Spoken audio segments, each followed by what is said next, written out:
Have you ever started a diet or a new plan feeling super motivated only to fall off track a few days later and then beat yourself up? The common belief, if I just had more willpower, I'd finally lose weight. We feel like something is wrong with us. But it's not. Willpower just doesn't work. It fights against our brain's natural instinct. And I'm going to cover today why willpower fails and how to develop self-discipline through compassion and self-kindness, and how when we change our mindset and do emotional work, we don't feel like we have to have all this willpower to do the things we want to do. And most people think that they just need the right diet or workout plan to finally reach their goals, only to end up back where they started. What we don't realize is that true lasting change comes when we shift our mindset. And this is where coaching can make a big difference. When you start to do that deeper work and break free from the limiting beliefs, the emotional eating, and the all or nothing cycle, you can create results that actually stick. I almost rarely never discount my coaching because it's my one-on-one time.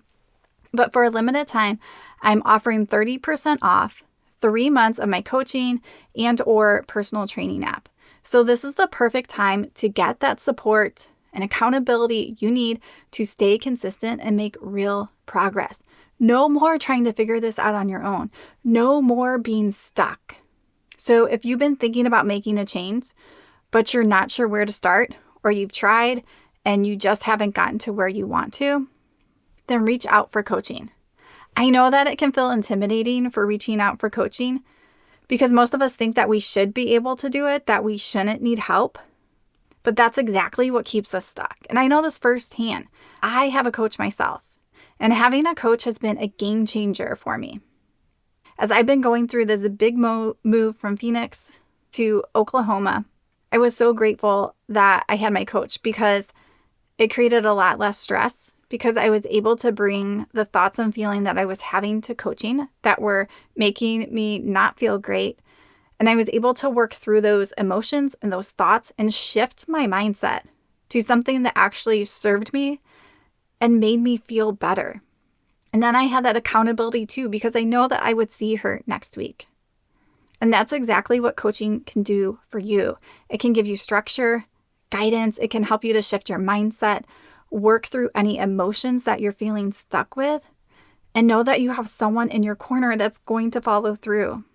So if you're a little curious, I would love to chat with you.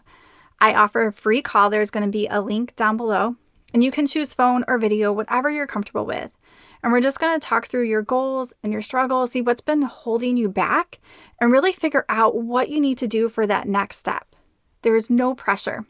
So use that link down below to set up that free call. And one more thing I wanted to share here, because I think it's so helpful to hear other people's experiences. This is one of my clients' experience with coaching and EFT with me. And you can hear her talk about these pieces that I've been talking about, and I will in this podcast today, is doing the mindset work, the thought work, and working through our emotions. And EFT can be a great tool to learn how to do that. So I'm going to share what she had to say. I worked with Michele Reichman in 2 capacities. First, I worked with her as a health coach. I found her to be very compassionate, very well-informed, highly educated in terms of all things health and fitness. And she really helped me to see some ways of thinking that I was engaging in that were destructive rather than constructive, and helped me to think about my health and fitness in a much more holistic and healthy way as compared to some old patterns that I was engaging in for a long time. So I would definitely recommend her for health coaching. Also, I found working with her on EFT to be very transformative. I really loved the work that we did. The tapping in particular techniques were really good with addressing some patterns that I had been experiencing and some, stress and anxiety around different issues, whether they were relationship issues or health issues or whatever. And what I love about the EFT is that it's a tool that you can take with you, into your daily life, that you can use use anytime, a stressor comes up or a pattern comes up. And I've just found the technique to be very, very useful. And she was excellent at teaching that technique. So I would highly recommend working with Michele. So I hope that you enjoyed hearing from her and also internalizing it and thinking about you. What is that gap? You're at a point in your health journey, and if you're listening to this, you probably want to get to a different point. So what is it that needs to change for you to get to point A to B? And if that's health coaching, reach out. Hi friends, and welcome to the Healthy Beyond 40 show. I'm Michele, mama 4 and military wife, and I'm passionate about helping women get healthy from the inside out so they can feel better and live their best life. Do you feel like you're struggling to lose weight and get in shape? If you're ready to develop healthier habits, exercise consistently, and lose weight sustainably, then you're in the right place. I combine my expertise from my doctorate in physical therapy to my experience as a health coach, personal trainer, and yoga teacher to bring you actionable steps for a healthy lifestyle. No magic pill here, so lace up those shoes and get moving. All right, friends, let's dive into this topic today, talking about willpower. And sometimes if we think of willpower like a battery, think of those times when we're stressed or emotions run high, we just feel drained and it feels like we have no willpower. And we think that is something is wrong with us when we're not doing those things that we want to. Whether that's choosing the healthy thing to eat versus the chips or the ice cream. So we have to change our mindset here that nothing is wrong with you. You don't need more willpower. You need to take a different approach. Our brain is wired for safety. So change, and especially drastic change, does not feel safe to our brain.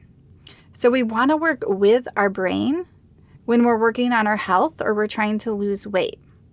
When we try to force things and force ourselves to be strong, it often backfires and just leads us to self-sabotage. So there is a difference between feeling like you're white-knuckling it and creating real lasting change. And just like I was talking about in the beginning, when we start to do that mindset work and that emotional work, then we don't need this willpower, I have air quotes, that we think we need. When we work through these other things, then we're able to do what we want. And so we want to get to a place where we have more self-discipline and we're not thinking about willpower. But we want self-discipline to come through compassion, not punishment. So it's not going to be about forcing ourselves. It's about committing to things from a place of love and respect, having that right mindset to go with it, working on those emotional needs, making sure we're keeping our brain safe. And we come at it from a standpoint of self-discipline. We can start to keep promises to ourselves. Like if we say we're going to get up to work out, we can start to do that, not as a punishment, not that we're needing the willpower. It may not be easy at first, but we can build that muscle. Just like if you make a plan to meet someone else, you're not going to just not show up. You're going to try to do what you can to show up. And if something does come up, you're going to make another plan with them. So when we can start to shift away from that inner mean girl voice, when things don't go how we want them to, so we're not saying we're lazy to ourselves, you'll never get this right, you just don't have enough willpower, to something that is supportive, like you're learning. These small steps count. You actually did this great thing today. It may have been little, but when we start to recognize, that starts to change the pattern in our brain and the way that we see ourselves. And we can start to see ourselves with more love and compassion and kindness. We're going to start to nourish that body. So we need to start taking tiny steps, start making small habit changes. Keep our brain safe. We don't want it to freak out and be like, what's going on here? Like maybe you're restricting your food or calories and your brain starts to freak out after a while. Like, am I going to have enough food? This is scary. And then it leads to you binging. We want to do something that's going to help us stay consistent. We don't want to start something that we can't stick to. So before you ever start anything, think, can I stick to this? Is this something I can commit to? If it's not, most likely, unless there's a certain season or a certain reason, we don't want to do it. Now, a big thing that I mentioned before, talking about that mindset, but also your feelings. You're probably like, maybe some of you are like, how is this related to weight loss? Our feelings are huge. They drive our actions. So think if I am feeling tired and sluggish, I'm going to be sitting down not doing anything. If I'm feeling sad, I may not want to do anything. If I'm feeling anxious, I might be like buzzing around but not really getting things, or just like doing things because I'm anxious. And a lot of times when it comes to food, when we turn to food and we're not hungry, it's usually because of a feeling. And that feeling creates discomfort. And it can be as feeling as simple as boredom. We can also have stress, loneliness, frustration. And we can learn to handle these emotions, to sit with them instead of avoiding them. Because what happens is when we have a feeling, we eat something and we're avoiding that feeling. And that feels safe to our brain because that's what we always have done, and we don't have to feel uncomfortable.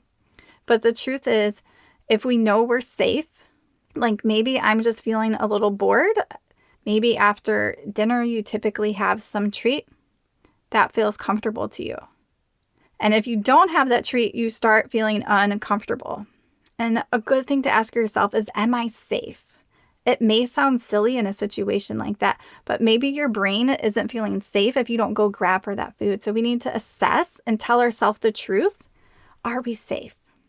And then we can start to calm down those emotions. We can use tools like EFT. We can also take a somatic approach and notice them in our body. And that's what I help clients with. And that's what I do for myself too. And when we use EFT or breath work, we're regulating our emotions. We're being with the emotions instead of reacting and treating it with the food.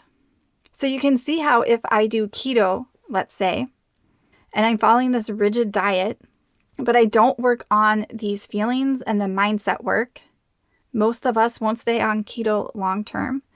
Or if we're on it, eventually it might get harder because we're being really restrictive. And then I'm going to have these feelings pop up and this mindset pop up that I haven't worked on. And I'm not going to be able to stick with what I want. So we need to allow those emotions to be there. And we need the tools to let them be there in a safe space.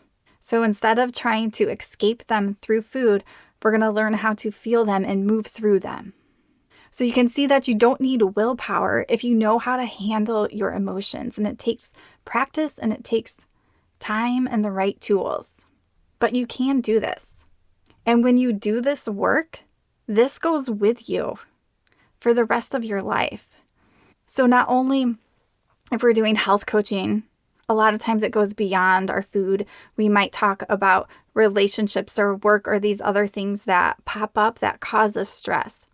So not only with food per se, in coaching are you going to learn how to regulate emotions, but you're also going to be able to use that outside of food or health with your relationships, with your kids. And how much better life is when we are able to recognize, know how to regulate our emotions, know how to sit with them, know that it's okay. We don't need positive emotions all the time. That's not normal. It's okay to feel sad. Like in my move here, I have felt sad leaving my friends and leaving my old house. And that's okay. I've used these tools to be able to sit with that feeling of sadness and then use the mindset work to be able to not stay in them. Because I don't want to stay sad all day. That's not helpful or productive. But I can sit with those emotions and feel them. And then it's so much easier once we give them a little recognition to move on to, well, what is true?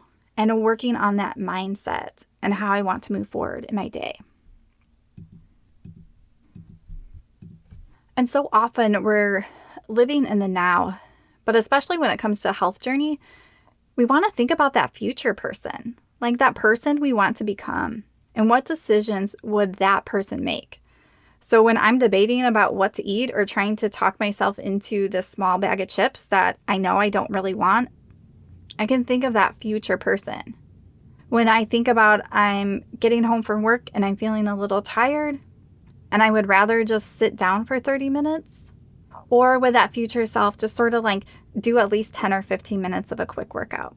So our brain is in our now and our habits that we're doing. But when we want to make a shift, we have to also think about that future self. And we have to work on how can we change our mindset to think like that future person.